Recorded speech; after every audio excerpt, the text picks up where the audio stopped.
नमस्कार विद्यार्थी मित्रांनो. आज आपण आपला माणूस बांधूया हा पाठ पुढे आपण सुरू करणार आहोत.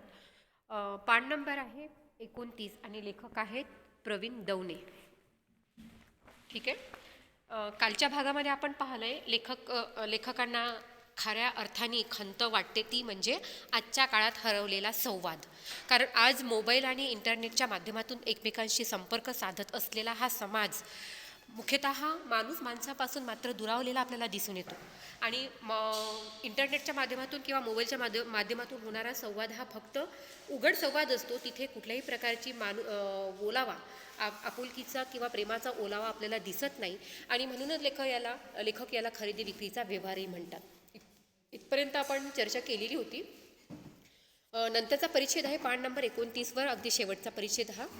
हीच दुकानाची लागण बाहेरून आत सरकली. कोणती? खरेदी विक्रीचा. कारण एकदा का पैशासाठी जगायचा आणि पैसा हाच जगण्याचा जर उद्देश झाला तर मग तिथे शिक्षण पैशासाठी होतं, सजणं धजणं, प्रेम, कला निर्मिती, श्रद्धा, भक्ती ह्या सगळ्या गोष्टी फक्त पैशासाठी केल्या जातात आणि म्हणूनच त्याची दुकानं होतात असं लेखक म्हणतात. आणि दुकानामध्ये असते तो खरेदीचा किंवा विक्रीचा व्यवहार. आणि हा जो खरेदी विक्रीचा व्यवहार आहे, ही जी दुकानाची लागण आहे ती बाहेरून आत सरकली आणि बघता बघता घरही अबोल झाली. बाहेरून आत सरकली म्हणजे ती फक्त दुकानापुरते किंवा बाहेर मर्यादित न राहता घरामध्ये सुद्धा त्या गोष्टीची लागण झाली. आणि आजच्या काळात बघता बघता घरं अबोल झाली.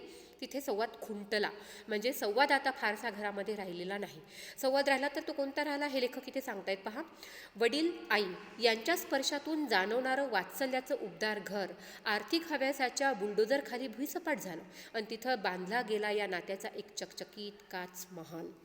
पहा, सुंदर वाक्यरचना लेखक या ठिकाणी करताना आपल्याला दिसतात की आधीच्या काळामध्ये जेव्हा संवाद होता, हृदयाचा संवाद हृदयाशी होता, त्या काळामध्ये आईवडिलांच्या केवळ प्रेमळ स्पर्शातूनही वात्सल्यामुळे ते घर असं अगदी उबदार वाटायचं.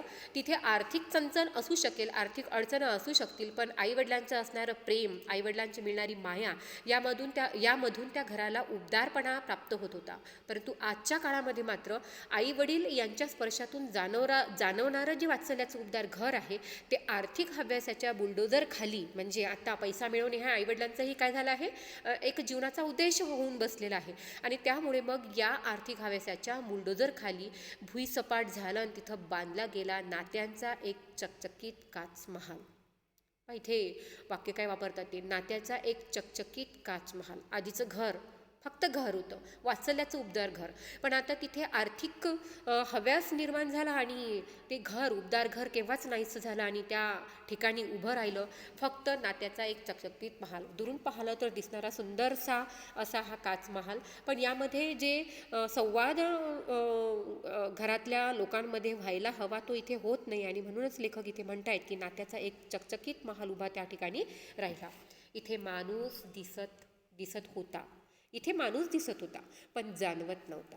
या काच महालामध्ये काय घडतंय, इथे माणूस दिसतो आहे पण माणूस जाणवत नाही. आता इथे पहा, हे वाक्य तुम्हाला आशय स्पष्ट करण्यासाठी असू शकतं.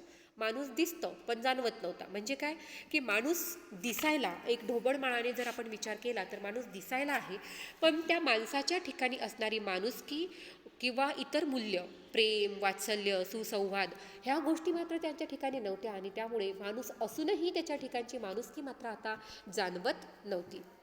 ओठ हलत होते म्हणजे बोलल्या जात होतो, संवाद होत होता, पण साध पोहोचत नव्हती. म्हणजे बोलल्या जात आहे पण बोलल्या जे जात आहे ते ऐकणाऱ्याच्या हृदयापर्यंत पोहोचतच नाही.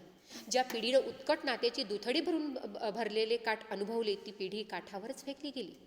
ज्या पिढीनं उत्कट नात्यांचं, अगदी नाते सांभाळण्यासाठी, एकमेकांना मदत करण्यासाठी नेहमीच तत्पर असणारे हे नाते आता अगदी दुथडी म्हणजे दोन्ही बाजूंनी दोन्ही काठ भरलेली, जशी नदी दुथडी भरून वाहते म्हणजे दोन्ही काठ नदीचे फुल भरून वाहतात, त्या ठिकाणी दुथडी हा शब्द या ठिकाणी वापरला आहे. नात्यांचे दुथडी भरलेले काठ अनुभवले ती पिढी काठावरच फेकली गेली. म्हणजे ज्यांनी नात्याला महत्त्व देत, नात्यांचा सन्मान करत एकमेकांचं नातं जोपासत जीवन जगले, ती पिढी आजच्या काळामध्ये मात्र काठावर फेकल्या गेलेली आहे. म्हणजे त्या व्यक्तींना, त्या पिढीला मात्र आता फारसं महत्त्व राहिलेलं नाही. डोळ्यात खिन्न अश्रू आणि काळजात क्रंदन घेऊन फक्त बघत राहिली. आणि या पिढीची अवस्था काय झाली आहे, डोळ्यात फक्त खिन्न अश्रू आहेत का? कारण समोर काय अनुभवतायत ते हव्यासापोटी, पैशाच्या किंवा आर्थिक हव्यासापोटी स्वतःच्या घराचं रूपांतर हे काच महालात करणारी पिढी, आणि ज्या पिढीने नात्याचं महत्त्व जाणत अगदी नात्यांची दुथडी भरलेले काठ ज्या पिढीने अनुभवले, त्या पिढीला मात्र आज महत्त्व राहिलेलं नाही आणि डोळ्यात त्यामुळे त्यांच्या अश्रू दिसत आहेत आणि काळजात क्रंदन घेऊन फक्त ते बघत उभे राहिले. क्रंदन म्हणजे काळजात एक प्रकारचं रुदन, एक प्रकारचं काय म्हणू आपण त्याला, म्हणजे अश्रू आणि दुःख. क्रंदनचा अर्थ होईल दुःख. काळजात क्रंदन घेऊन फक्त बघत राहिली. हे काय घडतंय? माणसं असं का वागत आहेत? शिक्षणाचं असं काय होत आहे? वृत्तपत्र समाजाला कुठं नेत आहेत? कोसळत कोसळत अजून सारी पडझड कुठपर्यंत खाली जाणार आहे याचा पोखरणारा भुंगा घेऊन 70-75ची मनं कातर होत राहिली. 70-75ची मनं म्हणजे असं वय, 70-75 वर्षाच्या वयाची जी माणसं आहेत, ज्यांनी नात्यांचं महत्त्व जाणत नात्यांचं दुथडी भरलेले काठ अनुभवलेले आहेत, अशी जी 70-75मध्ये असलेली माणसं मात्र काठावर फेकल्या गेली आहे. परंतु ते करू काहीच शकत नाही. डोळ्यांनी फक्त पाहू शकतायत, डोळ्यातून फक्त अश्रू ढाळू शकतायत, काळजामध्ये फक्त त्यांच्या दुःख आहेत, त्यांच्या मनांमध्ये असंख्य प्रश्न आहेत. म्हणूनच इथे प्रश्नांचा भुंगा त्यांच्या मनाला पोखरत आहे आणि हे प्रश्न वेगवेगळ्या प्रकारचे आहेत. काय घडत आहे? कसं घडते आहे? माणसं असं का वागत आहेत? शिक्षणाचं असं काय होत आहे? शिक्षणाचं जो बाजार झालेला आहे तो असा का होतो आहे? वृत्तपत्र ज्याची भूमिका फार महत्त्वाची असते समाजाला घडवण्यामध्ये, हेच वृत्तपत्र समाजाला आता कुठे नेत आहेत? अजून आपल्याला किती खालपर्यंत पडझड करत कुठपर्यंत आपण खाली उतरणार आहोत आपली, किंवा अधोपतन कुठपर्यंत होणार आहे, अशा प्रकारचे विचारसुद्धा त्यांच्या मनामध्ये सुरू असतात. अर्थात हा प्रश्नाचा भुंगा घेऊनच ही पिढी जगत आहे. त्यांचं मन कातर होत राहिली आहे, मनामध्ये अगदी काहूर माजलेलं आहे, मन अगदी दुःखी होत चाललेलं आहे आणि असे दुःखी मनाने ते फक्त समोर काय घडते आहे एवढंच ते अनुभवत आहेत. अर्थात त्यांना काय वाटतंय याकडे लक्ष द्यायला. दुकानरूप जगाला पैशानंच सुख खरेदी करायला निघालेल्या घराला वेळच कुठे होता? तरुण चाकं धावत होती, माथारे पाय काटावर थरथर उभेच होते, पैलतीराची नाव येईल म्हणून. पहा, तरुण पिढी, ज्या पिढीने जगण्याचं एक उद्देश करून ठेवलेला आहे, पैसा आणि पैशासाठी जगणं, हे ज्या पिढीचं उद्देश होऊन बसलेला आहे, अशा पिढीला मात्र या कातर झालेल्या 75च्या माणसांकडे लक्ष द्यायला पुरेसा वेळ नाही. याकडे लक्ष द्यायला दुकानरूप जगाला पैशानंच सुख खरेदी करायला निघालेल्या घराला वेळच कुठं होता?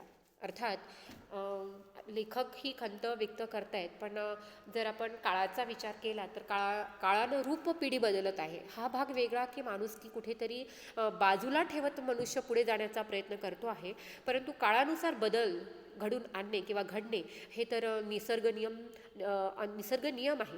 म्हणजे आजच्या पिढीवर पूर्णपणे दोष देऊन नाही चालणार, परंतु आजची पिढी जी त्यांच्या गेलेल्या पिढीकडे जर लक्ष देत नसेल तर त्यामागे काय कारण आहे हेही तिथे पाहणं आवश्यक ठरते, है ना. म्हणजे लेखक जरी असं म्हणतायत की पैशाने सुख खरेदी करायला निघालेल्या घराला वेळच कुठे होता? तरुण चाक धावत होती.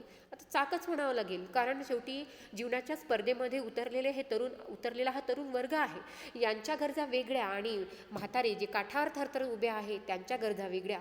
दोघांचा जोपर्यंत आपण समन्वय साधत नाही तोपर्यंत जीवनाची नाव हे पैलतीरावर पोहोचणारच नाही. परंतु स्थिती काय होते आता की तरुण चाक धावत आहेत आणि म्हातारे पाय काठावर उभे आहेत आणि त्यांच्या पायाला थरथर आहे, उभेच आहेत. पैलतीराची नाव येईल म्हणून ते त्या काठावर उभे आहेत, परंतु अशी नाव त्यांच्यापर्यंत पोहोचेल की नाही ही शंकासुद्धा या ठिकाणी लेखक व्यक्त करतायत. म्हणूनच पुढे डॉट डॉट डॉट आलेलं आहे. म्हणजे त्यांचे विचार हे सुरूच आहेत, अनेक त्यांच्या डोक्यामध्ये जे विचार येत आहेत ते सुरूच आहेत. इथे शब्द आलेला आहे थरथर. थरथर हा कोणता शब्द आहे? मग पूर्णाभ्यस्त शब्द. त्याच्यानंतर पडझड शब्द आलेला आहे, हा आहे अंशाभ्यस्त शब्द. मी याच्या आधीच्या परिच्छेदामध्ये तुम्हाला सांगितलं आहे अंशाभ्यस्त कोणते शब्द असतात आणि पूर्णाभ्यस्त कोणते शब्द असतात. ठीक आहे. त्याच्यानंतर इथे पैलतीर म्हणजे दुसऱ्या तीरावर. या तीरावर, तीर अर्थात काठ, दोन समानार्थी शब्द आहे इथे. काठ म्हणजेच तीर. ठीक आहे ना. तर पैल तीरावर म्हणजे या काठावर आपण उभे असू आणि नदीच्या किंवा त्या एखाद्या गोष्टीच्या दुसऱ्या काठाकडे आपण पाहत असू, तो झाला पैल तीर. ठीक आहे.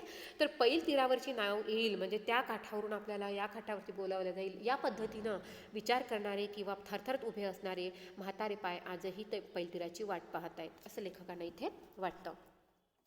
संवादाचं मूल्य तुडवणाऱ्या या काळात संवेदाचे निरोप समारंभ साजरे होऊ लागलेत. घर, शाळा, मंदिर ही समाजाची आशास्थान होती. पण या काळात घर म्हणजे 4 घटकांचा निवारा. पुन्हा पोटार्थी आकाशात उडून उडून थकून भागल्यावर टेकायला एक लॉज, एवढंच काय ते घर उरलं.